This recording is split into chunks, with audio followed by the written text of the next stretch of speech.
wonderful and pitiful viewership. That's what we're going to talk about today on Strength for Today. Today's Friday, January 31st, and I quit doing birthdays, but I better do this one. This is my son Brandon's 21st birthday. So happy birthday to Brandon.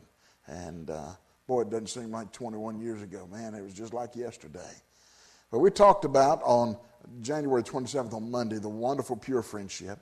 We talked about Tuesday, wonderful place of fellowship, talking about the church. Wednesday, we talked about the wonderful and powerful workmanship, those who God saved and changed their lives. We talked about yesterday the wonderful praise and worship. Now today, let's talk about wonderful and pitiful viewership. Look at Matthew chapter 24 and verse 14. And the blind and the lame came to him in the temple, and he healed them.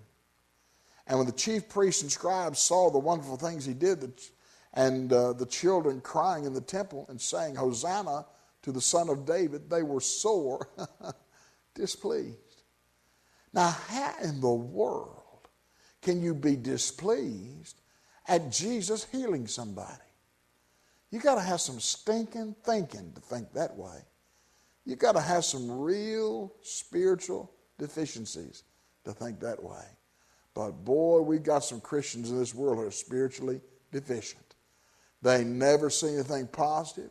They never see anything good going on, and it's pitiful. It's wonderful the needy see their need of a helping hand. They reach out to God for it.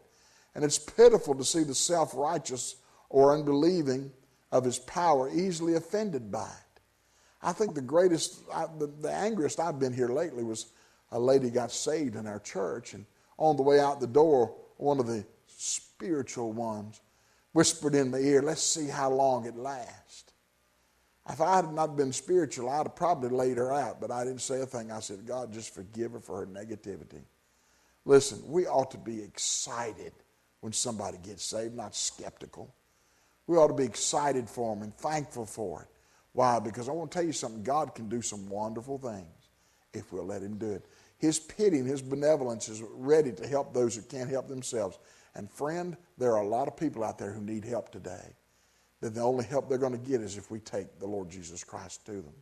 So let's be their strength for today and their hope for tomorrow.